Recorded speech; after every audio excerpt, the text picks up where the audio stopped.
Welcome to the Aro Benaiah Show.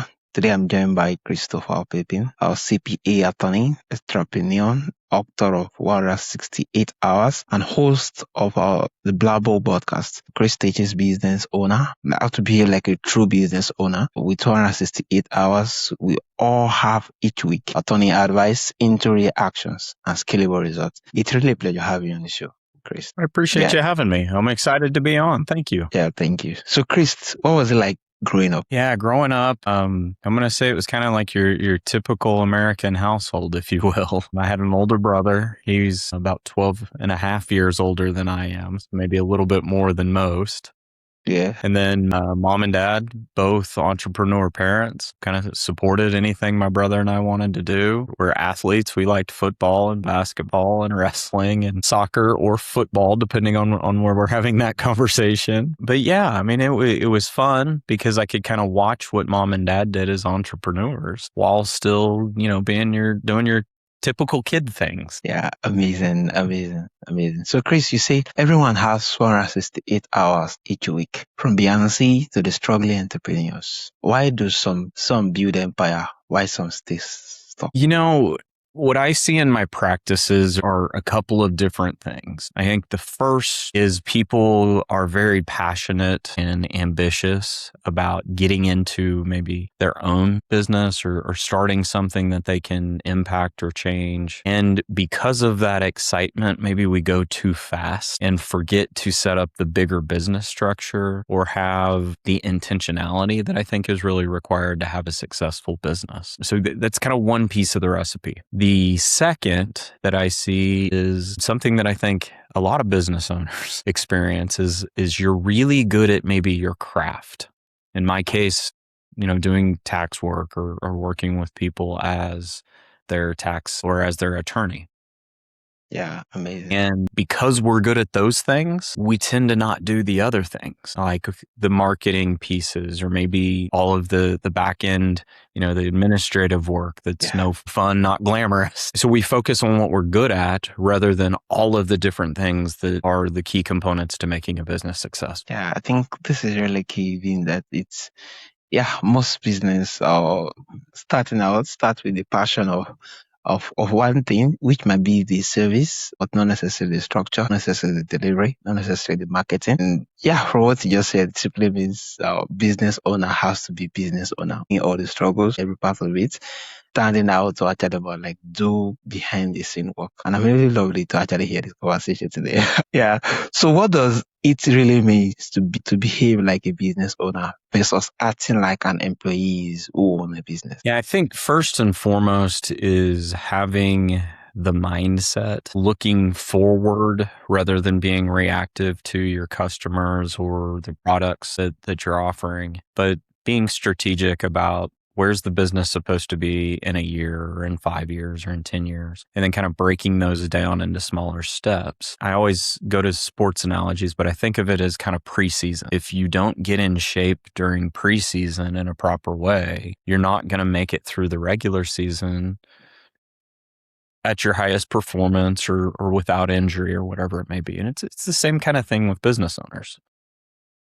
And there's also an element inside of this where it's not that you can't do work in your business, but I think sometimes people know how to be an employee or they know how to be a worker, but we don't always know how to own and lead from that ownership position. So it's a different mindset. And then of course, if you look on the internet or talk to a friend or neighbor, everybody has an opinion about how you should do it, but that may or may not be what's right for you. And I know people struggle with who do I talk to, what makes sense. And what I have to remind people is sometimes there's not a correct answer. You have to go with the best information based on what you got today and make a decision. And then be a big boy or girl and live with the consequences and then adapt tomorrow. And there's fatigue that comes with that. Living with the consequence and make the better and tomorrow you can actually better it. Amazing.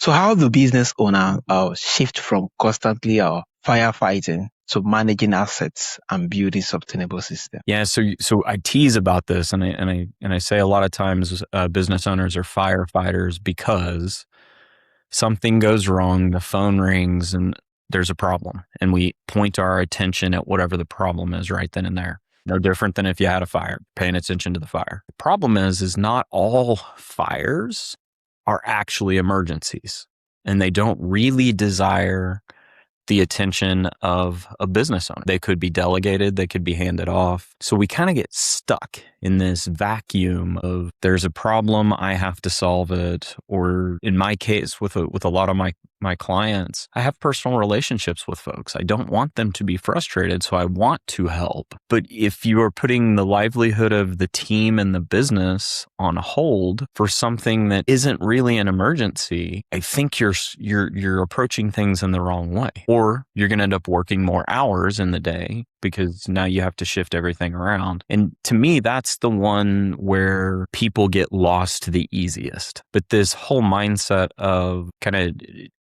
taking ownership, taking leadership, having accountability, getting, if you have a team, getting others on the team aligned with what you want done is an art more so than it is anything else. You can tell people what to go do all day, every day, but getting them bought in on the why, getting them bought in on systems, getting them bought in on maybe the bigger impact that you're having on families and communities and their family, their kids, that's a harder conversation to have and takes time. And I think it kind of comes back to we only have a certain number of hours in a day. So what do we choose to put our priorities on? Oftentimes it's that squeaky wheel, not the bigger picture things that you really need to develop that infrastructure out so what that there's a squeaky wheel. There's always going to be a problem, but is the team enabled and is the team empowered to solve that? Or does it always have to go back to one person who is dubbed the fixer? One's more sustainable than the other. Yeah, amazing.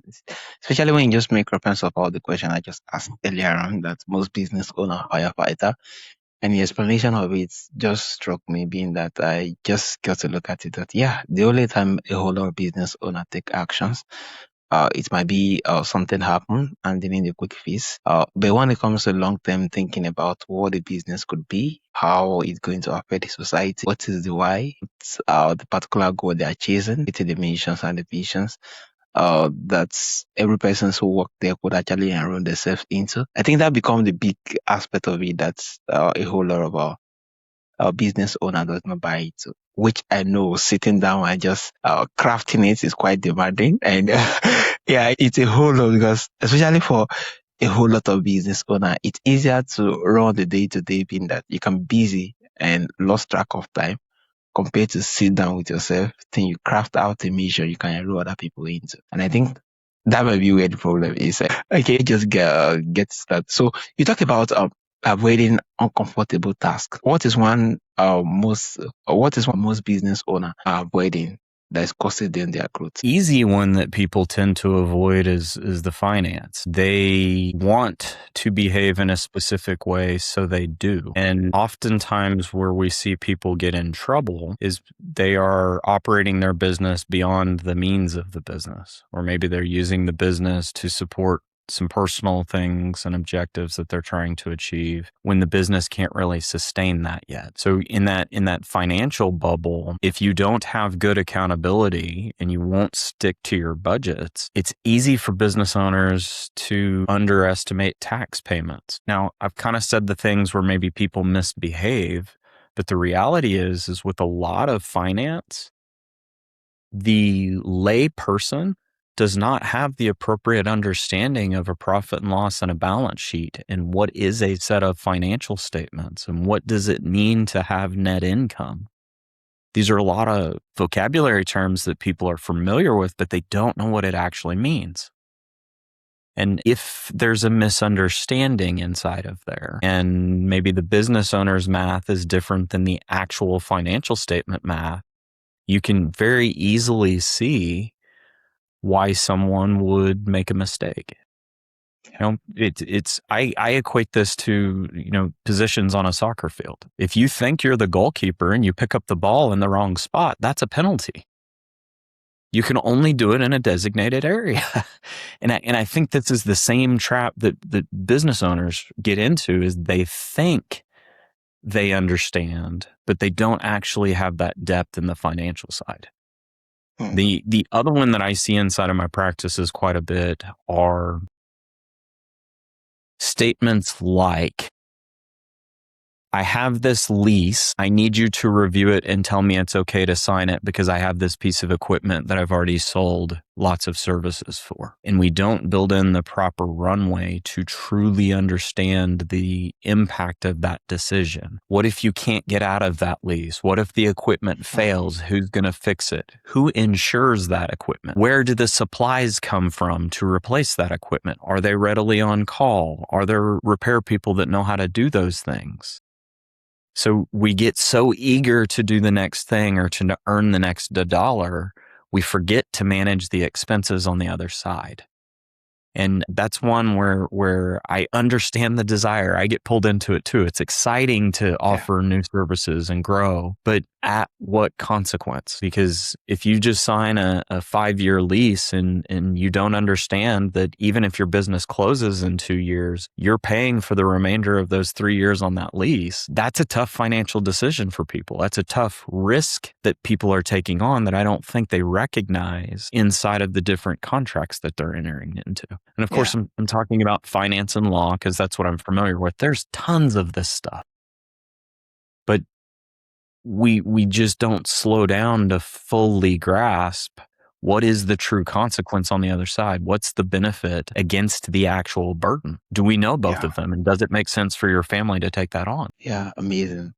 Thanks for the explanation. I think this is really lovely. So what are the early mistakes you made earlier on in your practice that you now help clients avoid? Yeah, so it's. I guess I'm going to answer this in a handful of different ways. Like the typical areas that clients reach out to us are, I need help with starting a business or creating an LLC, for example, or maybe getting their taxes filed. Like it's a typical run of the mill request. But when people get into the trenches and you start having conversations, it turns into something broader than, hey, I need help setting up my LLC. It's really, how do I operate my business account? What are the proper expenses that go through that? And this is kind of that behave like a business owner area. Once you're a business owner, you always know what to do. Once you're a parent, you know how to soothe your children. Yeah. If you haven't done it before, you're learning on the fly. Sometimes you're alone when you're doing it. You don't know who to trust or who to talk to. And it's no different than anything else in life. There's an exercise that you have to go to learn the skill set to know what's going on. So I know that may not exactly hit the mark, but the question is typically broader than just the simple little thing we know to ask. So frequently we have to play a translator's game to help people understand what they meant as opposed to what I think they meant. And it's, it's not a language conversation. It's just life. You may say, hey, I want to retire on a beach. And I say, hey, me too. But the beach that Aro wants to retire on is very different than the beach that Chris wants to retire on.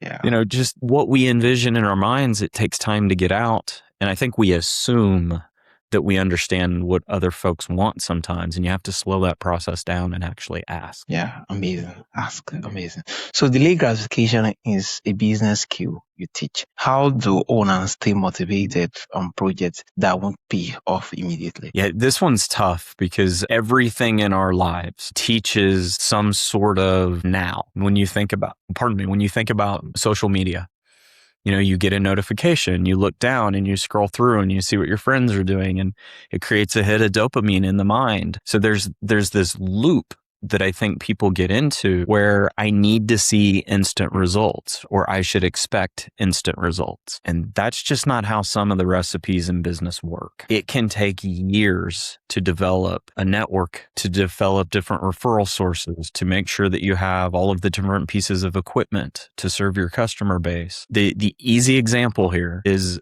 a product like Coca-Cola. Everyone across the world understands that red and white and sometimes black logo. But they didn't do that in their first year. It took lots and lots and lots of advertising, marketing, co-sponsoring, being part of events so that they have that presence. So to expect that everyone's just going to know what you do because you posted a Facebook ad is naive. And that's that instant gratification piece that I've been missed by my own client base because they forgot I was an attorney and didn't ask me to do the estate plan for them. It happens, but that's not my fault because I didn't wouldn't make them aware of all the different things we could help with. And, there's a give and take in there too, because you don't want to be in people's face and sell all the time either. So it's tough, but you have to recognize this is more like farming. I'm going to plant seeds. And if I do all the right things for 6 or 8 or 12 months, I will see the fruits of my labor. Yeah, amazing. Amazing. Thanks for that analogy. So how has coaching soccer influenced how you advise business owners today? It's interesting, and it doesn't have to be specific to soccer, just my passion on this one. In athletics, everybody knows the objective because they're familiar with the game. Soccer team needs to not allow goals, and they need to score more goals than the other team. Simple. In business, it's different. Not everyone knows those objectives. So I think of it kind of like kids soccer in the very beginning. Sometimes the kids don't know which direction they're playing. So you have to define that to the team, to your customers. Sometimes you have to educate your customers on what the product even is so that they know how to properly use it. When cell phones first came out, we never dreamed we would be watching videos on them with the little tiny, 1x1 screens. And then here we are, we can't even think of a time where we wouldn't watch a video on a cell phone. So it's those types of interactions that I think are important to recognize that in certain instances, everybody knows what the objective is, but in business, you have to define it. That's part of your role as the leader. And then secondarily, what I'm finding is the conversations, the challenges, the motivation that you give to the team, whether it's a customer or one of your internal employees, it's the exact same. Yeah. If I have a mother who has a child that gets out of school at a certain time, I need to align her workday to accommodate her children. If I do that, she's a higher performing person than if I'm making her work while she's worried about whether or not her kids are getting off the bus safely. So there's things like that where if I'm asking a defender on the soccer field to score the winning goal, that's a bad ask. Unless they're the center back that happens to be the tallest guy on a corner kick. So you've got to get that mix of personnel and people correct so that under whatever circumstance you're faced with, you're able to advance your cause or get to your objectives or hit the goals that you want to hit, rather than just kind of making the bad decision and saying, I'll let the person who has the weakest shot take the penalty kick. Yeah. May not be the best decision. Yeah. So if someone is going to implement one thing from your 168 hours framework this week, what will you give them as the biggest immediate impact? The one thing that I would encourage that everybody go do every single week is take 15 minutes and breathe and think, and then take the next 15 minutes and jot down priorities. Now, I realize what a lot of people are going to do is they're going to start thinking and start writing all at the same time. And I don't actually want that. I want you to sit and think and process what makes the most sense. And it's completely okay. You forget something because that's what everybody says. Oh, I got to write it down before I forget it. So what? Process for a little while, because that exercise of reflection is probably the most powerful thing that we neglect as business owners. We worry about the thing that came into our mind now at the sacrifice of the bigger thing. Yeah. That we're not really paying attention to. Yeah, amazing. So finally, how do you see the mindset of an effective business owner evolving over the long term beyond just the management? There is no right answer to this. Yeah.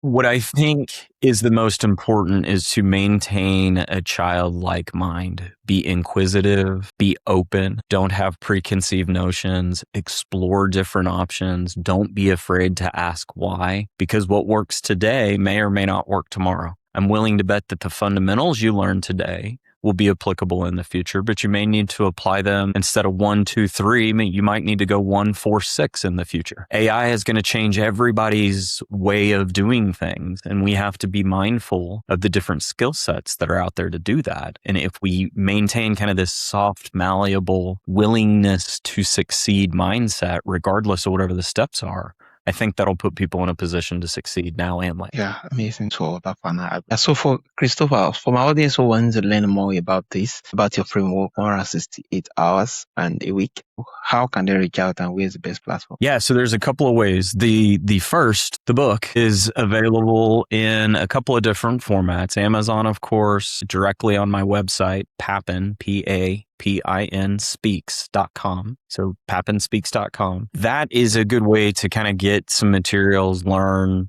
go through the process. If you just want to get familiar with me, the Blabo podcast, BLABO, or Behave Like a Business Owner, or find my name on LinkedIn. We publish all kinds of free stuff for people to consume and learn and have all the fun you can want. We'll give you content until you're sick of it. It's fun. Amazing. Thank you so much, Chris. Thank you for sharing practical strategy and framework to turn 168 hours into real business results. Of my audience, you can reach out to the show notes. There's going to be a link where you can easily access, see the purpose of work that Christopher is actually into. Once again, it's really a pleasure and honor having you on the show, Christopher. Well, I appreciate the opportunity. Thank you for having me.